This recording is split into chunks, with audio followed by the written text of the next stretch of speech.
Hi, I'm Marty, and this is Basics of Faith. Last week we covered the Adamic covenant and the Noahic covenant, and hopefully we'll get to the Abrahamic covenant today. But first, I've got some stuff from the Life Applications Bible, and I don't know about you, but I kind of like to know who kinfolk are, and especially whenever people are fighting and stuff, where they're coming from. So, as you know, Noah had 3 sons and a wife, and each one of his sons had a wife, so that made 8 of them. So after the earth was flooded, there was only 8 of them left. And if you study some of the numbers, if they associate with the Bible, they always say 8 is numbers start over, kind of, and change. So I think that's probably where they reference that. But anyway, so there's 8 people left plus some animals, and so Noah's sons were Shem, Ham, and Japheth. And so these are the Bible nations descended from the sons of Noah. Okay, and Shem is also known as the Semites, and he gave rise to the Hebrews and the Chaldeans, which would be in the area of Iraq today, and the Syrians, which are also in Iraq, and then that's from the country of Assur, the Syrians, and then you got the Persians. You know, all these people are in the news today, so that would be Iran. And Persian's name means divides. And then you also have the Syrians, which is in the news today. So all these people came from the descendants of Shem, okay? And now you got Ham, which is the Canaanites, and they were Canaanites before Joshua and the Israelites entered the Promised Land, okay? So that was the land of Canaan, and that means merchants. So they were people that traded things. You also have the Egyptians, and the Philistines, which is now, these days, modern days, is Palestinians. And then you got the Hittites and the Amorites. So let me read Deuteronomy 7, 1 through 6. And it says, when the Lord our God brings you into the land that you are about to enter and occupy, we're talking to Joshua and his bunch, and he clears that many nations before you. So these are the people that occupy the land of Canaan at the time. The Hittites, the Girgashites, the Amorites, the Canaanites, the Perizzites, the Hivites, the Jebusites. These are 7 nations that are mightier and more numerous than you. And when the Lord your God gives them over to you and you defeat them, then you must utterly destroy them. Make no covenants with them, and show them no mercy. Do not intermarry with them, giving your daughters to their sons, or taking their daughters for your sons, for that would turn away your children from following me to serve other gods. Then the anger of the Lord would be kindled against you, and he would destroy you quickly. But this is how we must deal with them. Break down their altars, smash their pillars, hew down their sacred poles, and burn their idols with fire. For you are a people holy to the Lord our God. The Lord your God has chosen you out of all the peoples on the earth to be his people, his treasured possession. To skip ahead, we know that they didn't utterly destroy them, and that's probably why we're having the problems we're having today, because they were left over, and the Israelites didn't do what God asked them to do.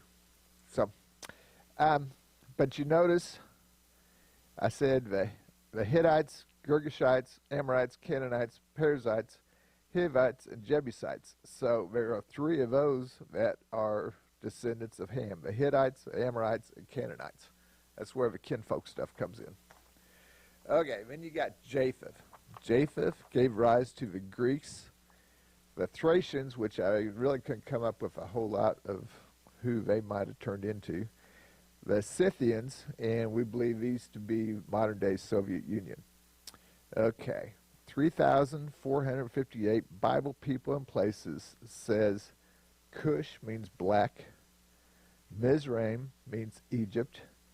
Put means Libya, which was in the news here not too long ago. Canaan means trader, which we talked about, and or land given to Abraham by God. So I guess it's got two different meanings there.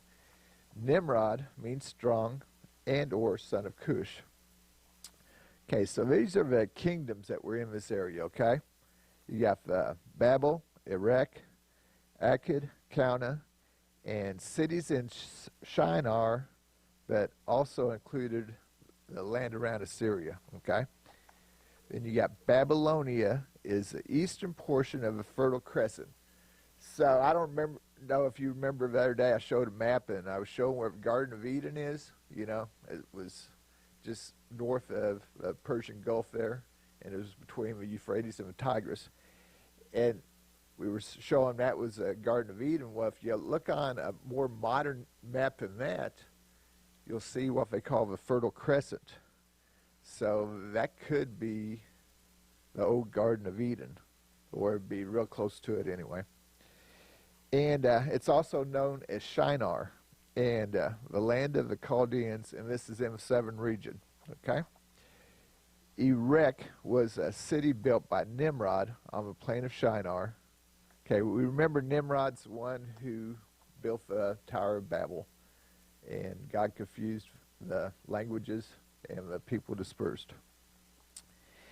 And which is south of Babylon. Okay, you know, Babylon is in Iraq now, and being the capital city of Babylonia. Akkad means fortress and is another city built by Nimrod on the plain of Shinar. And this is also known as Sumer. And this is probably where the name Sumeria comes from. And just as this is the northern region of Babylonia. And just to give you a little bit of insight here, so in 2331 BC, a Semitic chief, which we know that's another name for the descendants of Shem, Sargon, conquers Sumer to become the first world conqueror. Okay? Just a side note. And the Sumerians were the earliest recorded people to write. And they had a goddess of love and fertility, and her name was Ishtar. And a lot of people believe that Ishtar is where we get the name Easter. So we'll go into that one of these days, but just to kind of give you a heads up of where we're at. Okay, let's start talking about Abraham. Terah was his dad, father of Abraham, and that means father is exalted. And Haran was the brother of Terah, and he was also the father of Lot, meaning veiled. And he passed away. So that's where Abraham kind of took Lot over as his son, or as Terah took over as being kind of his father because his brother died. Okay, Lot meaning veiled. Sarai means Jehovah's prince, and these all left the Ur of the Chaldeans, and that means light, to go to Haran with Abram, Lot, and Terah. So you got Sarai, which is the wife of Abram, Lot, and Terah. Terah died in Haran, and Ur was located on the Euphrates rivers in the southern portion of modern-day Iraq. Okay, so it's in that area there. So they were going from there over to Canaan, which is a pretty good trip. Abram is called the father of faith because he answered God's calling and moved from Ur of the Chaldeans to Canaan. Let's read about it in Genesis 20:12.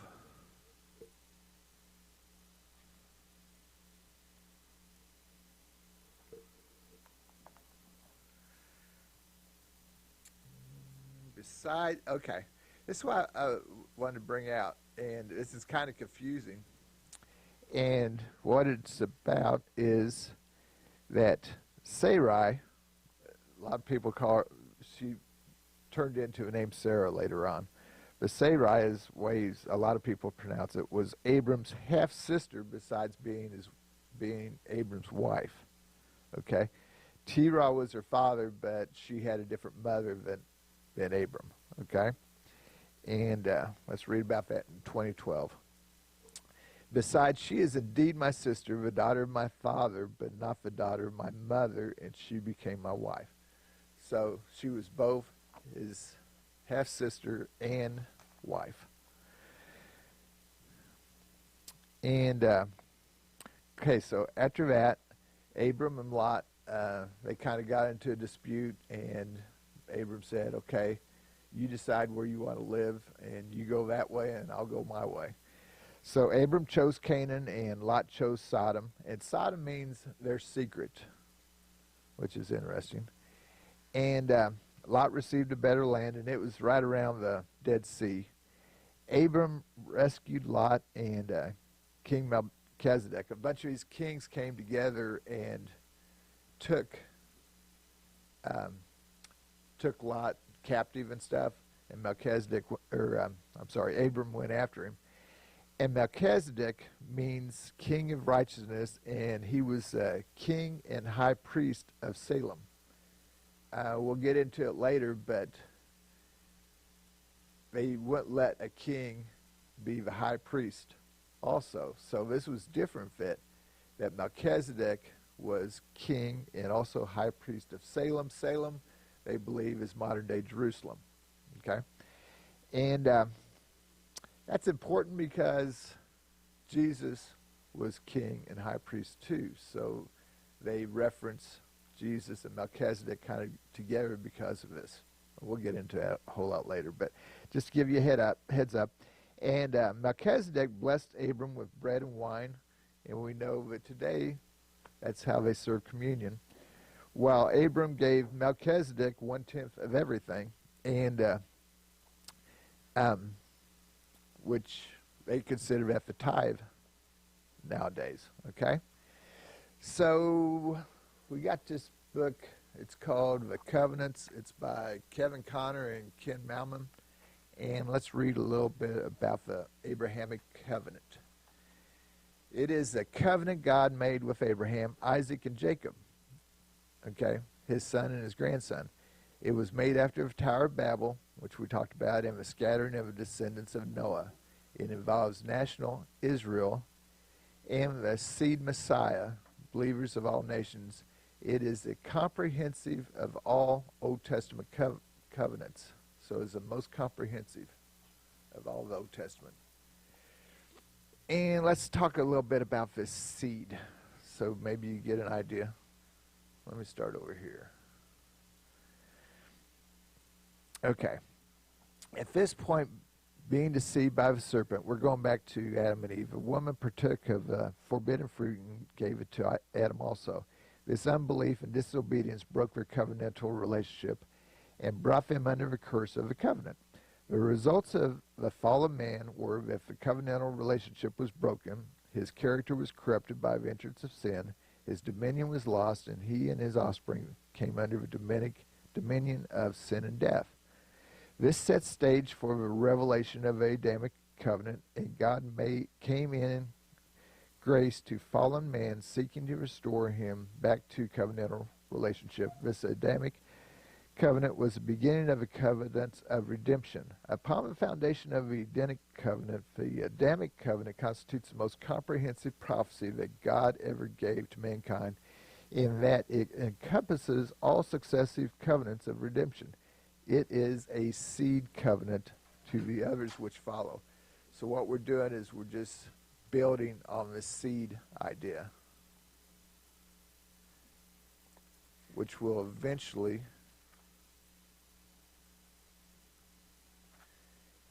get us to the seed Messiah. Okay? And here we go. While the families were developing into nations in their respective places, God chose the next covenant, which we're talking about, the Abrahamic, man from the line of Shem. It would be through Abram that God would bless all the nations of the earth. And remember we said that a covenant consists of three basic parts: the promises, the blood, and the seal. So here's some of the promises. The promises of a covenant went to Abraham. Okay, Abram, God changed his name to Abraham. To Isaac, to Jacob, and to Israel. Now you got the promises of blessing, and this is a personal blessing. God said to Abraham, I will bless thee, indicating God's desire to bestow his favor upon Abraham himself. This promise was confirmed to Isaac, which is his son, and Jacob, his grandson, and to Israel, all of Israel as a nation. This was fulfilled in the blessing of Melchizedek, which we talked about, in the bread and wine given to him, the blessing of material prosperity, the blessing of physical well-being, and the blessing was also fulfilled in the lives of Isaac and Jacob and in Israel. Blessing others. God also said to Abraham, thou shalt be a blessing. God made it clear to Abraham that the purpose of being blessed was that he might be a blessing to others. This promise was confirmed to Isaac, Jacob, and to Israel. This was fulfilled in the blessing of Abraham's own household, the blessing of Abraham's benevolence to Lot in allowing his choice of land, and also in his rescue from Sodom's destruction. Okay, so this between him and Lot. The blessing of healing in the Gentile Abimelech's household, the blessing of covenantal relationship with the Gentile King Abimelech of the Philistines. We find the same promises of blessing fulfilled in the lives of Isaac and Jacob, as well as the nation of Israel. He's blessed by others. God also said to Abraham, I will bless them that bless thee. As a confirmation of his blessing, God promised to bless those who favor to Abraham. This promise was confirmed also to Isaac, Jacob, and Israel. This is why I believe that the United States is blessed, because we've always, I don't know how good a job we've done, but we've always tried to bless Israel and be on their side. But we had our problems too, if you look back in history. This was fulfilled in the blessing of Rebekah's family for responding to the request of Abraham for a bride for his son Isaac. This was also fulfilled in Isaac, Jacob, and the nation of Israel. Messianic blessing. God also promised Abraham, in these shall all families of the earth be blessed. This was the greatest promise of blessing, that through Abraham God would bestow his favor upon all the peoples of the earth. This promise involved the birth of the seed, Messiah, Jesus Christ, and was fulfillment in the new covenant, which we got another covenant, or about 3 more covenants before we get to the new covenant. It was confirmed to Isaac, to Jacob, to Judah, to Israel, and finally to David. This was fulfilled in the blessing of the gospel of Christ, who is the seed of Abraham, Isaac, and Jacob, as well as Judah throughout David. Blessing of a great name. God further promised Abraham that he would make thy name great. Abraham was to be given an honorable and well-known name that was fulfilled in the blessing of a new name of Abraham given at the time of circumcision. The blessing of good reputation. That refers to where he changed his name from Abram to Abraham. The blessing of association with God, the God of Abraham, the God of Isaac, and the God of Jacob. The blessing of many nations who would revere his name. There are 3 major religious groups that honor the name of Abraham. That is Islam, Judaism, and Christianity. The blessing of a name of faith is the father of all who believe. Blessing of multiplicity of the seed. The blessing of multiplicity of seed was through the years given progressively to Abraham, Sarah, Isaac, Rebekah, Jacob, and to Joseph's 2 sons, which are Ephraim and Manasseh. You want to keep those names in mind. To Abraham, a great nation, seed to be as the dust of the earth, seed as the stars of heaven, to be a father of many nations, seed to be as innumerable as the stars and sand. To Sarah, to be a mother of nations, to Rebekah, to be the mother of thousands of millions, to Isaac, seed to be the stars of heaven, and to Jacob, seed to be as the dust of earth, seed to be innumerable as the sand of the sea, a nation and company of nations to come of him, and to Joseph, fruitful and multitude of people, to Ephraim and Manasseh, Ephraim and Manasseh would grow together as a multitude in the earth. Ephraim would become a multitude of nations. Together, Ephraim and Manasseh would become a nation and a company of nations. To Israel, Israel was to be a holy nation. Israel was to be multiplied because of God's covenant. Israel was to multiply and be blessed above all people in relation to the fruit of the womb. And Israel was to be as numberless as the sands of the sea shore. All these promises, a multiplicity of seed of a nation, nations and a multitude of nations, find fulfillment in the following. The nations which come from Abraham through Hagar and Ishmael, this is predominantly the Arab nations. The nations which come from Abraham through Sarah and Isaac, that is in Bible times and history, the United Kingdom and the nation of Israel. And then after the division of the nation, the two nations of the house of Israel and the house of Judah. We will go through this after we start dealing with the kings. The nations which come from Abraham's son through Keturah and his concubines after Sarah's death, that is other nations, including some Arab nations which trace themselves back to Abraham, which we kind of went through. And the holy nation, the church made up of believers out of every kindred, tongue, tribe, and nation. And the church is a true and spiritual Israel of God. Okay, we're talking about now. The believing Gentiles and believing Israelites are grafted into the olive tree and altogether become one in the commonwealth of Israel. In Christ there is neither Jew nor Gentile, but all believers are now the seed of Abraham. Together they constitute one new man in the body of Christ. And let me go a little bit longer. God promised Abraham that his seed would also have a land to dwell in. For Abraham to be the father of many nations, there would have to be lands for that seed to dwell in. God set the bounds of every nations according to the number of children of Israel. And to Abraham, God promised him to show him the land. God would give him his seed, the land forever. The land would extend from Euphrates River to Egypt, and all the land of Canaan would be everlasting possession. To Isaac, God promised that he would give all these countries to his seed, and to Jacob, his seed would spread abroad to the north, south, east, and west. Land was promised for the nation and company of nations, and Canaan land was given to his seed for an everlasting possession. That's something we need to think about. And we will pick up with some more blessings next time. Thank you, guys.